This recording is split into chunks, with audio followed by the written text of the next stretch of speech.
Now, I may be every Z-lister YouTuber on the planet, but who's to say that I can be a fun YouTuber? I may be doing movie reviews, you know, just to pass the time, but you know what? Even I have some funny stories. Even I have some stories to tell. And me in particular, even though most of the stories I've shared were mostly about my girlfriend at the time, but since we're forever forgetting that is going to happen and we are moving on, it's time we tell a different story. It's time we tell a fun story. And believe me, get ready for a lot of those fun stories. Because, believe me, there's quite a bit, and the people I grew up with, they know about them. How about we get into some context for the story? Go back to the good old glory years of 2019. The good old days. Before the dark days. Before the virus that single-handedly almost ruined humanity. Before the Star Wars franchise was single-handedly put to its grave. When I was an innocent young lad about yay big, my virginity remained intact, and Margot Robbie was my all-time celebrity crush. But that's not going to change at all. I think you get the general gist of everything. I was young, it was 4 years ago. I was in high school. Sophomore year, I still ran cross country. I always ran cross country, basically from middle school until the end of high school. Even though, and I may not run as much anymore and only lift, cross country still holds a close place in my heart. Now, I liked running. Even though at the time I didn't express it, I'm going to be honest. I didn't mind running. Running was fun. It's a good stress reliever, and especially during cross country season, it's an all around fun time, especially when you're part of a team. You do things with your teammates, especially if you're fast. You get to go play groundies whenever you feel like it. And yeah, that got us into loads of trouble, but did we care? No. We were, varsity runners, and yeah, I may have been bottom of the barrel, but, you know, that's what you're gonna get with our high school, I feel like. But, you know what? I'm not here to judge. So, you're probably wondering, what's this story about? Well, judging from the title, I think you know what it's about. It's the time where I ran home a whole 4 or 5 miles from my high school immediately after a cross country meet, and we had another one the next day. Now, I'm going to give you a play by play of everything that happened that day in the cross country and the previous cross country. People that were there, if they're watching this video, well, get that butt plug firmly deep into your colon, because you are not prepared to hear my side of it. Maybe you have. I'm pretty sure you have, but you know what? You're going to have some laughs again. So, like I said, this was during a cross-country meet where we had 2 meets in a row. One on Friday and one on Saturday morning. So we went to the Friday one. I'm not going to give you the whole basics of how that one went. From what I remember, it went about on par of how I ran throughout sophomore year. It went okay. Now, that meet, it was all the way in Denver. Now, don't you worry, I didn't run all the way, from Denver all the way back to my house. If I did, that would be quite a milestone. But I think I would have been dead if I did that. So, the meet lasted until basically the afternoon. It was late September, early October before the season was close to finishing. But, it got late pretty fast. We went to dinner afterwards. My phone basically died on me. Not even basically, it did die on me. It was at, I would say, and I had the iPhone 6 at the time. And let's just say that the battery, it wasn't exactly great. My battery lasted from 100% till basically 0%, maybe in about 10-15 hours. Now, that may sound pretty good, but if it wasn't in use, it still drained a lot. And that's what it did, especially if it had no Wi-Fi. In this place, it didn't have a good signal, and I lost a majority of my battery.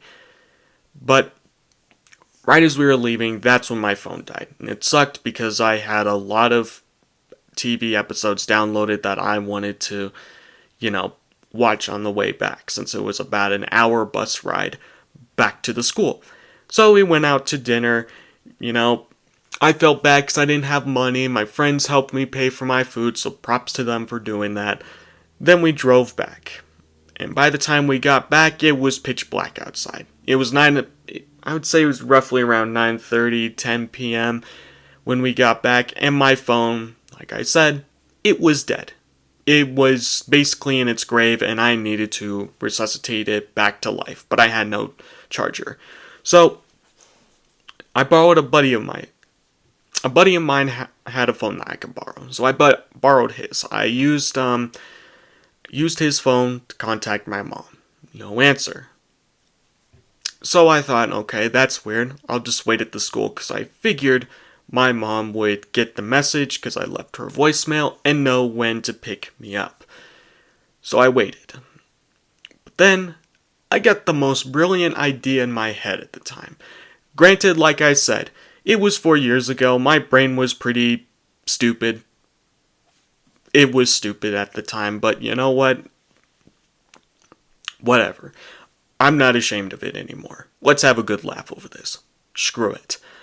So, I thought it was a bright idea. Let's check the front of the school. So I went from the back of the weight room all the way. I rounded the corner, basically to the front of the school. Sorry, there was a notification. I wanted to get that out of the way.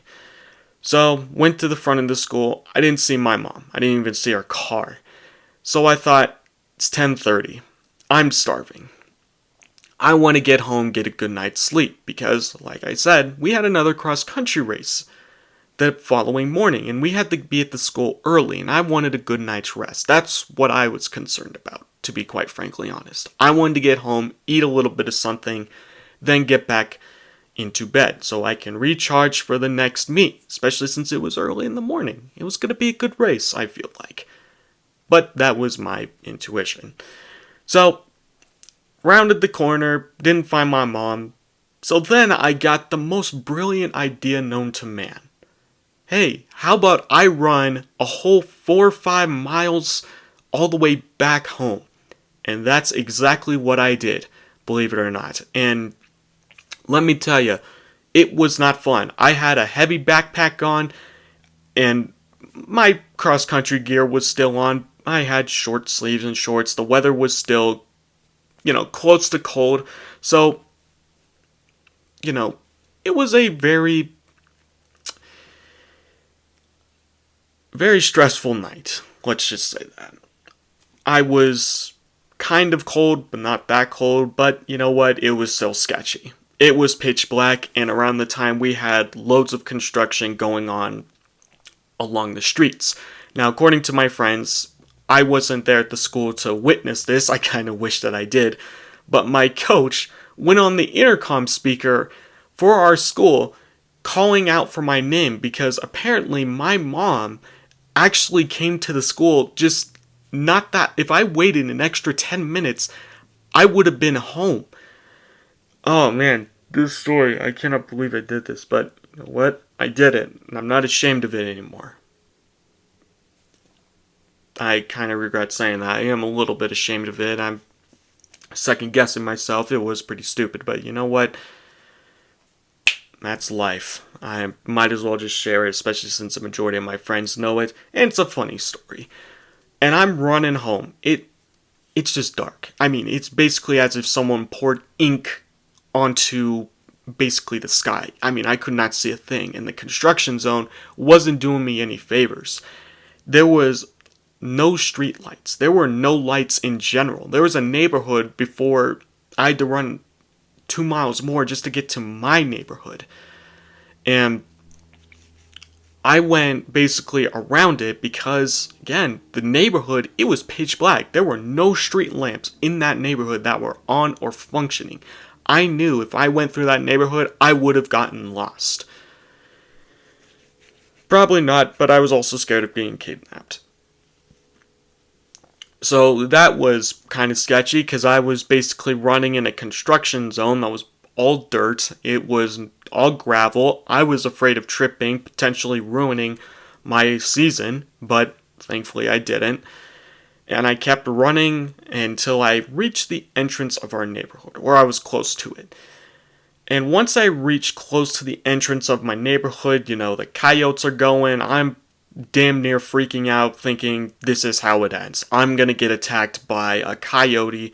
I mean, not a coyote, Jesus.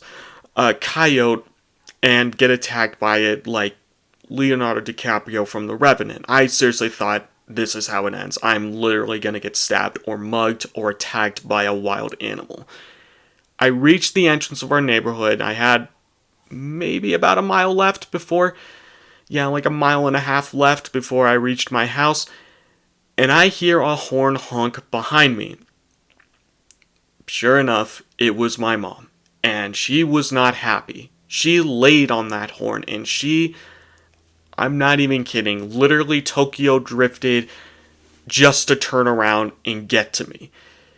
It was pretty reckless, I'm not gonna lie. Like, if I'm gonna critique something about this story besides my own stupidity, it was also my mom. She was driving pretty reckless, and let's be honest, if there were cars, she was pretty lucky to be alive, or even have her car still intact.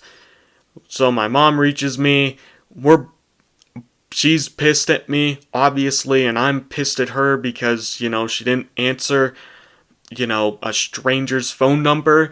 But you know what, again, I wasn't the brightest bulb in the family at the time. And, drive back home. I head back to the house. I'm not even hungry anymore. I don't even care. I just head back to bed wearing the same clothes that I am now. I pack up some things for tomorrow because I know I'm going to sleep in and just go straight to the school. And that's basically what happened. I slept pretty decently from what I remember, packed up some stuff that morning. Mom drove me back to the school around 6:30. We left around 7. And they were waiting on me, believe it or not, because they were ready to go at 6:45. Even though the schedule said 7, but they were ready by 6:45, and they were waiting on me.